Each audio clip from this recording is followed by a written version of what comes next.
5 siblings left alone all summer when their mom leaves town and the evil babysitter bites the dust.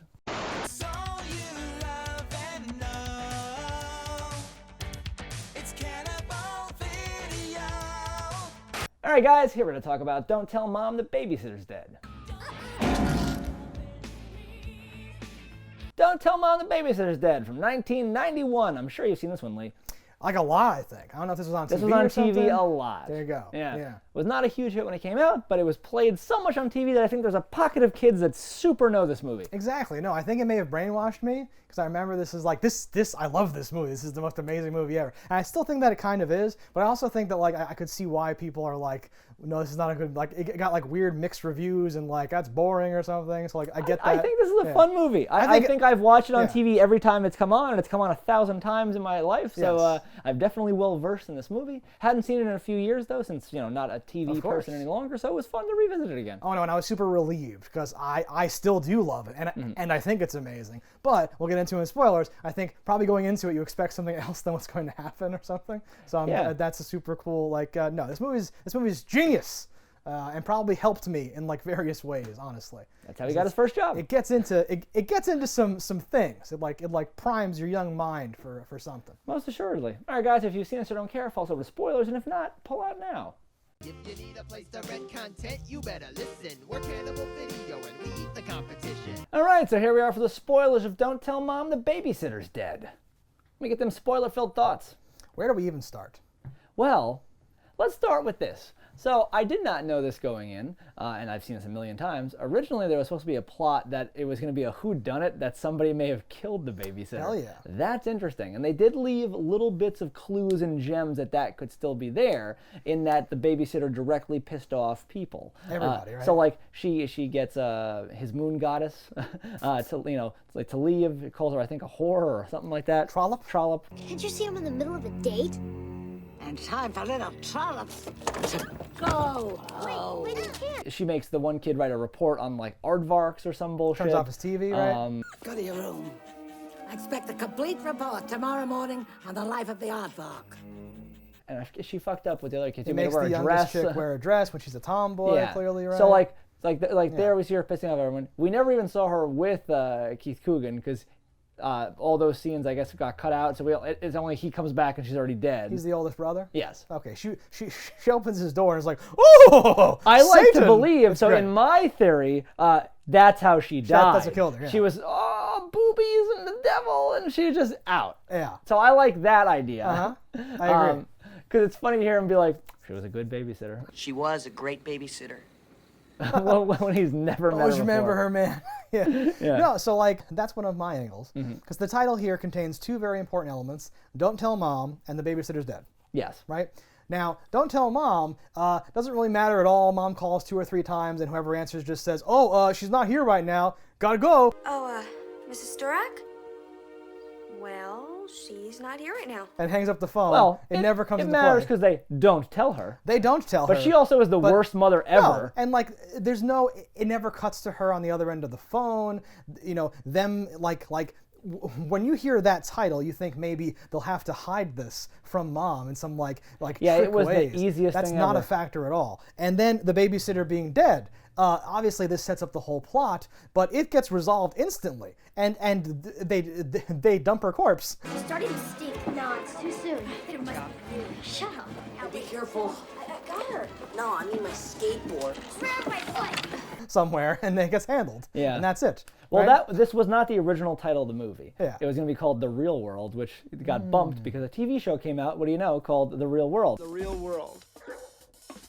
The Real World kind of would have made sense for this because it's really a fun movie in that like the people change 180 degrees. Yeah. Your first lines almost from Christina Applegate's character is like, I can't wait for this freedom of the summer, and then it turns out to be anything but free. I can go to the beach. I can stay out as late as I want to. I can do anything.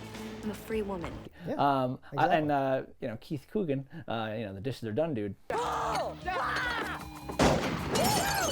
Dishes are done, man. I love one of his first lines is to the girl. He's like, oh, like, hi, Heather or Nancy, or the fuck her name is. Hey, Nicole. And then like at the end, she's like, and he's got a date with her. So you're like, okay, people have changed Because he has 180 gotten degrees. his stuff together. Exactly. He has cleaned up. Kenny? Oh, hey, Nicole. He has direction. He looks better. Yes. That's what's so amazing about this movie. Like I'm saying, the title makes you think this is going to be hiding a corpse and Weekend at Bernie's and Don't Tell Mom and all this other stuff. But it's really about them entering the real world and how the world turns you into that. Yes. They think she becomes her mom. They think that mom is just lame, and then like after literally a few weeks in like the real world, they have a fight like an old married couple. Yes. I get to get up at 5:30 every morning so I can beat rush hour traffic and go sit behind a desk for 8 hours and miss Oprah Winfrey every day on my summer vacation.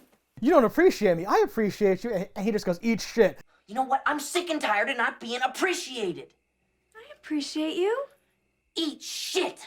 It's this great. That's one of his best lines. Yeah, because they are still kids, and they're not arguing literally like like a married couple. Although he does say, "You never take me out to eat anymore," Yes, and I'm like, you're just trying to get that shtick from a normal movie, which I was like, But the I eat think shit makes it work so Eat much shit better. was so good. And they are so and good. like.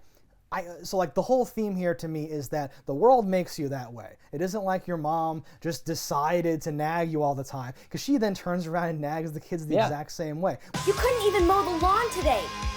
You're worthless. When her mom gets back, she talks to her mom like her mom's a kid. She sends her to bed. Because she has, go to your room. Now, come on, Mom. You've had a long flight and you're cranky. I have had a very rough night.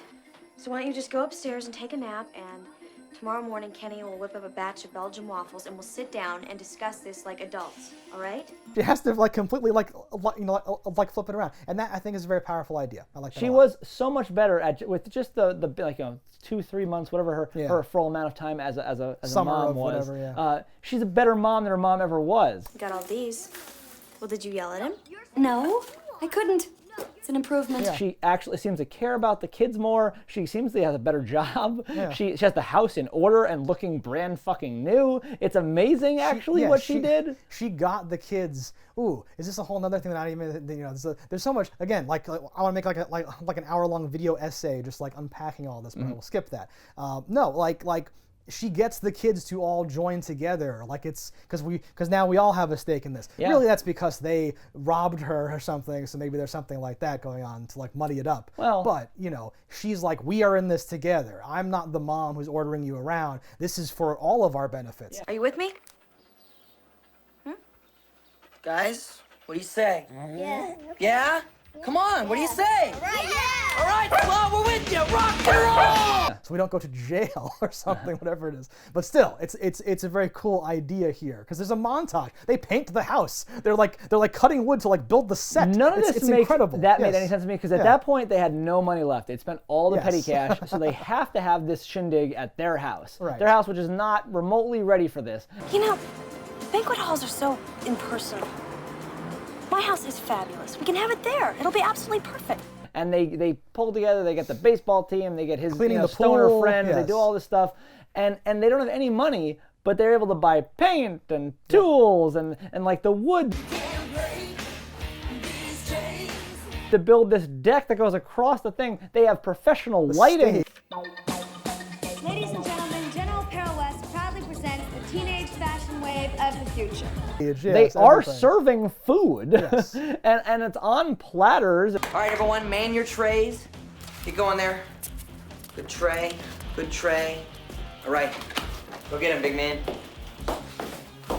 They have this and that. He's wearing a uniform. All this stuff, and I'm like, where did that come from? They hint at it. He says like, no, we need shrimp for the recipe, and she's like, money's very tight or something. But that is the only problem. Was no, we got to go with the hamburger crab, helper instead of that because we know. But you spent $400 on wood. Yes. And $3,000, is amazing how far even if they would have had it would have gone. Even in 1990. Yeah. Because they do so much, and that's just talking about the things that actually would have been done with the $3,000. Just getting that event ready, would have been a lot. Right. But what they do with it is they did all that also and bought a sound system and did this and paid for that, and the brother broke his leg and all this shit. The kids have stolen the money and spent it on individual frivolous things. Bought a diamond ring for his girlfriend who dumped him. Just a chip. You bought her a diamond? How much was it, Zach? It was a chip. We'll get it back from her. Diamonds are forever. No, I wonder that him just saying that's just a chip because he seems like such a oh, I'm the cool kid. So even if it was a large one, just a small diamond. He's one of those like 40-year-old dudes in like a kid's body character. Yeah. Oh, here. There's an article in here on game playing, okay? I really think that you should read it. Take the quiz afterwards, okay? And that's a running gag because he's like, "Oh, sweet Cynthia," and they're just talking in the car. It's so weird. Like, movies used to be funny in a very different way. And this is one of those movies where comedy just meant don't take things so seriously and you'll smile twice for the whole movie, right? Basically. And this is this is much more one of those. This is what I talk about. Everyone always says Ghostbusters or like big things, which are really funny. Yeah. This is like the smiling comedy. Like I laughed like twice, but the point is like now comedy. But I enjoyed the whole ride. Yeah. Yeah, comedies just now put jokes into a machine gun and just like shoot them at you. This it's funny that he has this running love affair with this girl who has no dialogue. She never talks. No. It's his like love over here, and then she dumped me, and this whole thing. Like he has some weird adult problem that makes no sense. Well, for he had a lot more. He was supposed to have a lot more going on, but it got cut from the movie. He apparently had a horrible drug problem, and they had to cut him from the movie. All right. Zachary, where you been? You're our maitre d'. Cynthia dumped me for Jacob. Honey, I'm so sorry. Just don't understand. He's 15, by the way. Gotcha. And he's this kid. We look at him because he has a look to him where you're Drug like, stunted his growth. Yes. well, you look at him and you're like, oh man, he could have been the next like heartthrob type of teen because he has like that like cut fucking face. Or like, oh, you should be on Sequest or something. Like he has a Tiger Beat aesthetic going on, sure. He was Jesse James in Young Guns, and I'm like, okay, he's got some cool things. Oh no, wait, not Young Guns. Was it? I forget. He was Jesse James in something. Supper will be ready when you're finished. Is there a letter for me? In town? Nothing today, Jesse. But you're like, oh, what happened to him? I imagine some cool things. He died like really young. I imagine from the drug problem that he had suffered. Well, there you go. So it's a happy accident, but it makes it this absurd, running weird, passive joke to me that I really enjoyed. The whole age things had me interested because I was like, how old is Christina Applegate in this? And she's 18. Yes, so she is very close to the age she was supposed to be. Right. She wasn't their first choice for this role. They wanted Winona Ryder. I would have been totally wrong for this. But she was busy filming Edward Scissorhands. Yeah. I could see it, but again, I like the direction we got in there, and that was all, Married with Children Connect. Ed O'Neill was a friend with the producer, and he gave her the script. Oh, interesting. So she was already on that show. Yeah. Okay, because I thought it was funny how all of her kids are taking money from her, and then on Married with Children, right in the intro, she's one of the ones that has her hand out for to steal. They said it was weird. She had to gain weight for this role to look younger. Ooh. And I was like, that's interesting. I guess that is how it works. You have a fuller face when you're young. Yeah, there you go. But interesting. And they're like, she had to lose it real quick to go back to the next season of Married with Children. Gaunt and yeah, she was on that show like really young, playing like the sex symbol type thing, and it's like really creepy when you think about it now. I was a kid then, so it was totally legal. So you're like, she's in my age group. Or like, she's an older woman. But in this, it's actually that's not even the point of the whole thing. I want to compare this movie to American Psycho. Okay. But I'm not going to, because that's going to take way too long. American Psycho 2.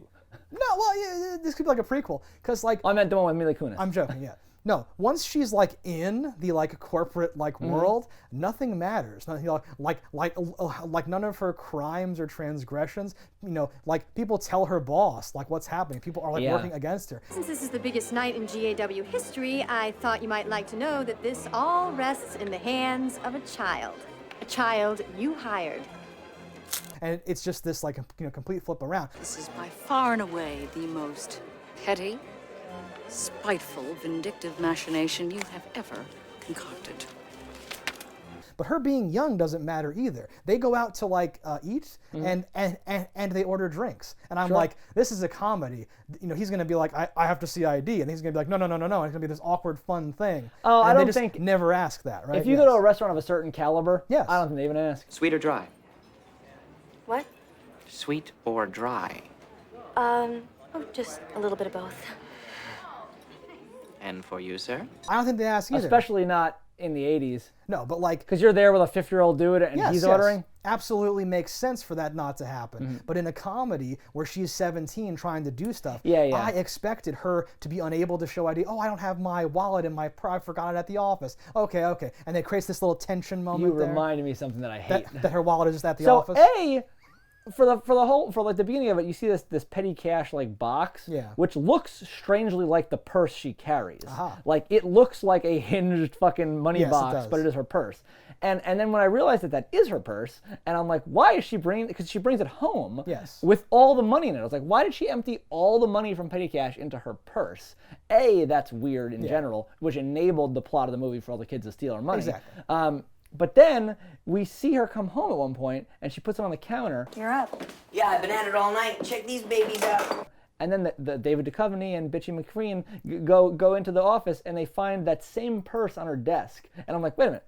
Fuck is happening here? There must have been some scenes cut out in between those I was things. very confused because in my head I was like, why did she bring the petty cash home? Why did she leave her like ID and wallet at the office? Both of those things make no sense. It's just so that people can find the things and do the things. A lot of these things are just for movie purposes. Exactly. Stuff, yes. I love the guy who's like dating the boss and trying to get with her. Gus. What did I called him like scumbag McRapeface, I think.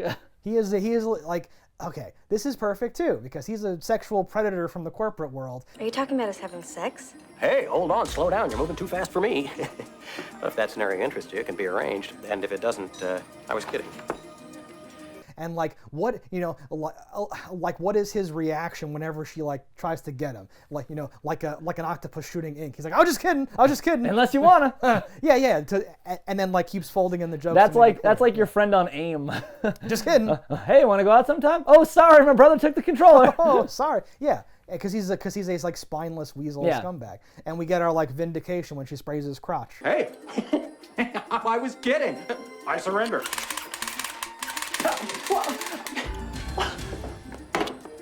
Yep. With the soapy water, and now it's like, Yeah.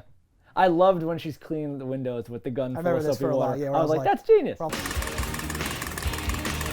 Like I need to do that if I ever clean anything. Never have. Never clean anything. Yeah, I know, it's a waste. Yeah. She's gonna get dirty again. I do like the full circle nature too of our nanny character, or the babysitter, whatever you want to call her. Like they put her in a box outside of the morgue that says like died of natural causes, like blah blah blah. And then like later, like when they're burying her, there's like the post, or is it post credit or just before the credits? You have the people that found the cash on her, like, oh, what a nice lady. And her headstone says like died of natural causes, nice lady. I think it's like the name is like some nice lady or like some old lady, and then it says exactly what's on the note. Yeah. Very very good. That was like, oh. Yeah, I think if you'd made this today, again, for the title, which I now know is like a last minute, swap over, like that title implies like there'll be a cop like looking into this mysterious death, and he'll be snooping around. This will be part of how they have to, hide this. You'd think that something could have happened, especially when they went to the hospital, and like that could have been a great source of things. Is he your son too? No. He's my stepson. Yeah, that's why we don't get along so well. Like she says, oh, it's my kid, my stepkid, this and that, blah, blah, blah. Like paper but like no identification, like they would have had to fill out forms, and like her job does offer insurance, she says, but even to have a job, you got to register with your IDs and stuff. Like she didn't do anything to get into payroll at all, seemingly. And potentially some of that is like, oh, in this post 9/11 world, things have changed. In the 80s, they just gave you cash, and maybe they did. Yeah, I don't know, and yes, I feel like had this been made differently, because it isn't even just made today, that all of those logistics would have played into like the hilarity of like, oh, well, one of my friends who like went to Europe kind of looks like me, and he will, here, take my fake ID. I won't be needing it. Europe's awesome. Okay, thank you. And she has a fake ID or some BS. But the 80s were a different time with paperwork. But they just skip all that because they're focusing so much on this weird parental reversal coming of age tale, which I think again as a kid who only liked things that had magic, robots, dragons, sci-fi, or like fantasy elements of some sort, this was one of the few movies that I was like, and that title and the untimely demise of a babysitter probably drew me in. But this is one that I watched a million times on television. So for sure. It's crazy. I should have turned this off. It's just boring people talking, but I loved it. I don't know why. That was great. I'm sure I was hooked in because I loved Married with Children, and I was like, wait a minute. Oh, a Bundy. Let's watch this. Look. alternate reality Bundy.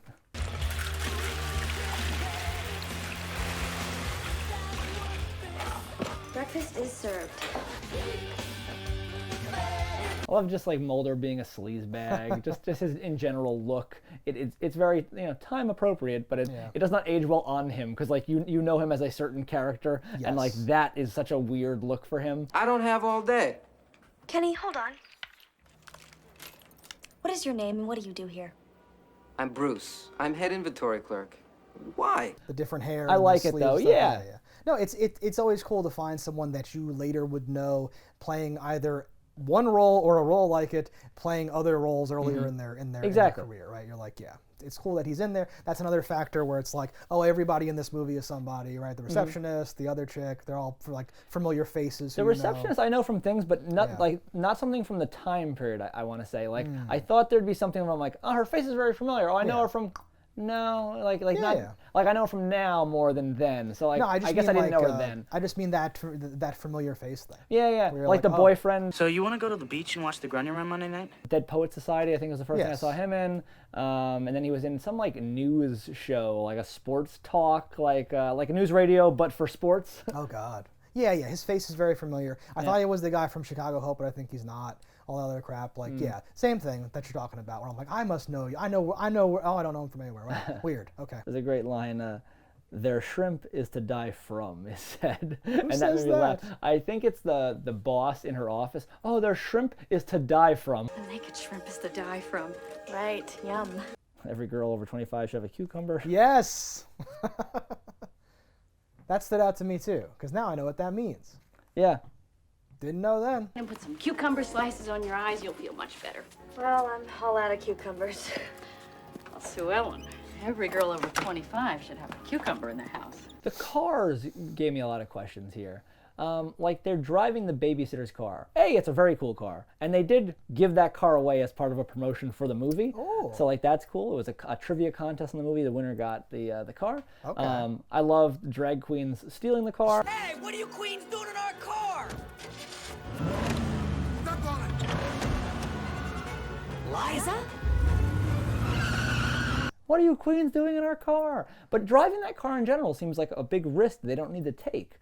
They had a car that they had keys for. So it wasn't like they didn't have a car and that was their only ride. No, I would have left her in that. I would have left her in that car and driven into the river, or just left that at the like near the morgue or really anywhere, and it would be like, oh, she died.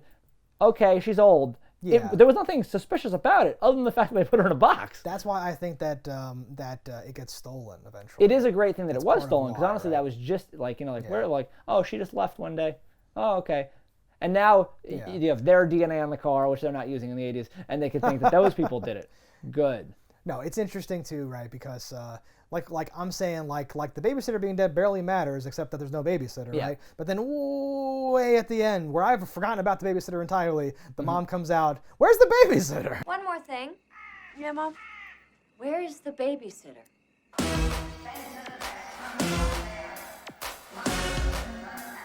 And it's like, oh God, right, yes. Everything kind of comes to a head all at once, though. Where like the boyfriend who was trying to say, should I go talk to her? And that kind of gets talked out of going to it, and then happens to go on the day there's this big event. He's on his fucking big PA system. Swell, it's me, it's Brian. Hey, listen, Swell, we gotta talk about this. Forget about this other guy, we can work this out. It was really stupid what happened the other night. You can see there's like a gala event happening. I don't know why you'd be doing that. And he drives right into her backyard. Like, why would you ever think that's okay? Love. The mom happens to come home a week early, also at the same time. She rushes through her event, which is like going pretty fucking well up until the point where she's like, at this point, I'm like, just let it ride. I'm like, she panics, do you think the mom would be like, what is going in the middle of it? I feel like she'd be like, what is this? She's giving a fucking presentation. She looks pretty good. What's happening here? The house looks great. She's definitely panicking because when her boss or somebody comes over, she goes, I'll get right on top of that. She starts triggering random phrases. She's definitely panicking. I was having a stroke. This. Thank you all for coming. Good night. What are you doing?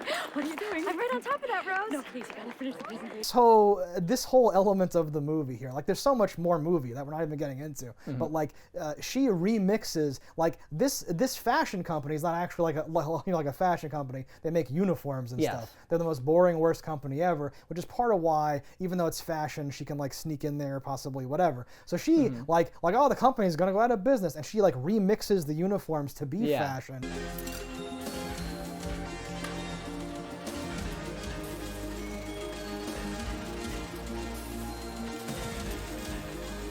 And then creates the fashion show where all the kids and all the stuff, it all went like, when you say comes together, this is like a crazy Herculean effort of everything all at once. And yes, very, you know, pulls it off so well, and it so works, which is even crazy. The idea that so much is put on her plate in general is kind of ridiculous, and that she's 17. Yes. Crazy stuff. We have an element here, though, that I wanted to get into earlier, where she gets all this work. She doesn't know how to do any of the work. Yes. And there's some other chick who's like, I wanted your job. Oh no. Anyway, I'm super friendly, and she goes, hey, I can help with whatever you need, whatever. It's fine. She goes, well, do you want to do this gigantic, horrible thing? Are you familiar with the QED report? Oh, wow. Really? Yeah, go ahead. Really. Cute. She's like, would I? And like grabs it seems like she wants the job just because she wants to do that new, more exciting work. She's so enthusiastic, not because she wanted the pay or anything. And this comes in where her like rival at work tries to expose her. Yep. Haha, Kathy did the report, not Swellen over here. Delegated. But like, okay. You let Kathy do the QED report? Bravo, you really know how to delegate responsibility. I've never forgotten that. Not because delegating is good, and not because, like, it's not a comedy thing. She doesn't go off on this is crazy, I can't believe this. You delegate. Like, it's not this night and day thing. It's so subtle and so almost not a joke. Her face barely changes when she says, wow, I was wondering how you're going to get everything done. Good job delegating, right? Like in like a modern movie, she would have been like, this is crazy, I can't believe this. This is outrageous. You're so good at delegating. It would have been this weird comedy beat. Yeah, and this happens 2 or 3 times where there's reveals where she's like, look at this, she's only 17. And she goes, I cannot believe that you would go so to such lengths to try to discredit her, right? But I'm overplaying it, even how subtly I'm doing it. The movie does not create comedy out of these moments. Especially at that point, you've met her like 8-year-old kid. Yes. You'd be like, what are you saying? She had a child when she was 10? Well, River Ridge Hospital's on line 3. There's an emergency with your son. Oh, my son. Your son? Her son? Hello? But the movie does not lead you on to think that these are even jokes. No, not even jokes. It's so fascinating to me for this direction, in this, because the person who directed this is the person who did Bill and Ted. Yeah. And Critters and a few other things. So like this is probably also why the movie feels much better than it has any right to feel. It was the last director they asked. Yes. They went through like 11 options, and all of them turned it down. And here we go. What's the job? I am the Executive Administrative Assistant to the Senior Vice President of Operations. What the hell is that? I don't know. I have 2 more car things I want to talk about real quickly. One, they kind of blow off David Duchovny at the valet and say, park it yourself. Yo, Mad Dog, you want to park the car? I want a break, dude. Yo, park it yourself, Metallica Brett. But then they come back with his car covered in toilet paper and give him his car. I'm like, they never had his keys in the first place. Yeah, boy. Oh, that is very funny. That is very funny. What? How did that happen? And the first Plot hole. time we have a car 0 out of 10. car issue is the boyfriend guy is driving his Whopper-mobile or whatever, and it looks as though he's holding a boombox while he's driving, like the boombox is playing that clown music.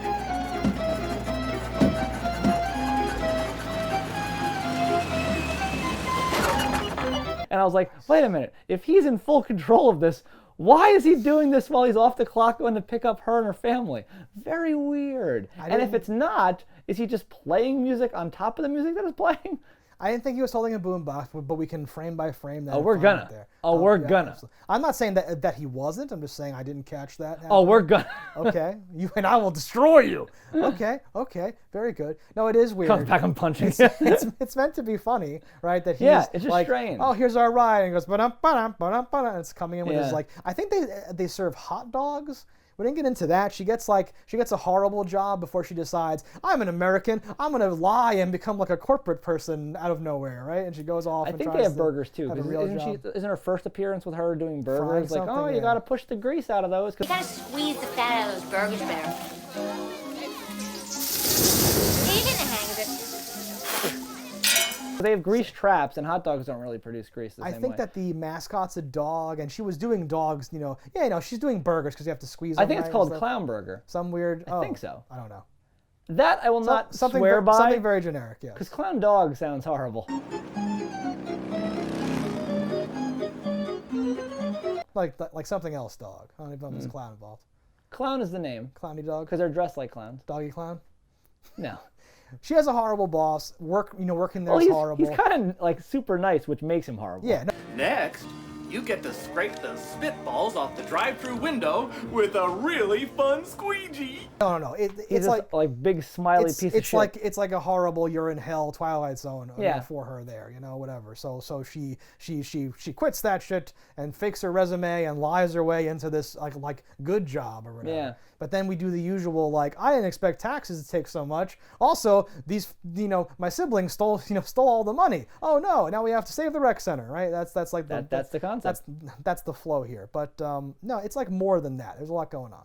Well, I think it might not be the first one to do this, but it's like the first one that hit me, so it holds a special place in my heart, and I think it holds up, which is even more important. Because usually, like the first one you see, you're like, oh, it's so good, and you watch, you're like, I'm riding a nostalgia buzz here. And this one, I'm like, I could watch this like today. It's like that, what was that, Buy Your Love or something, or Can't Buy My Love, whatever the fuck that movie is.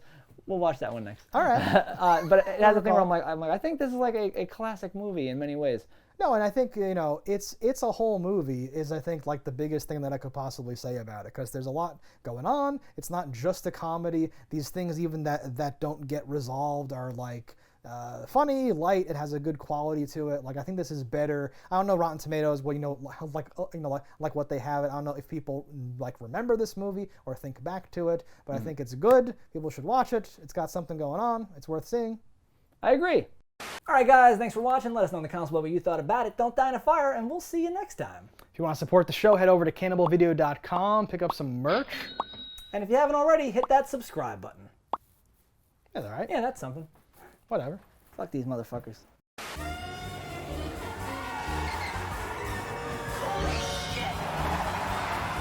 Cannibal Video has everything you need. A wide array of VHS and DVDs. We ate the competition.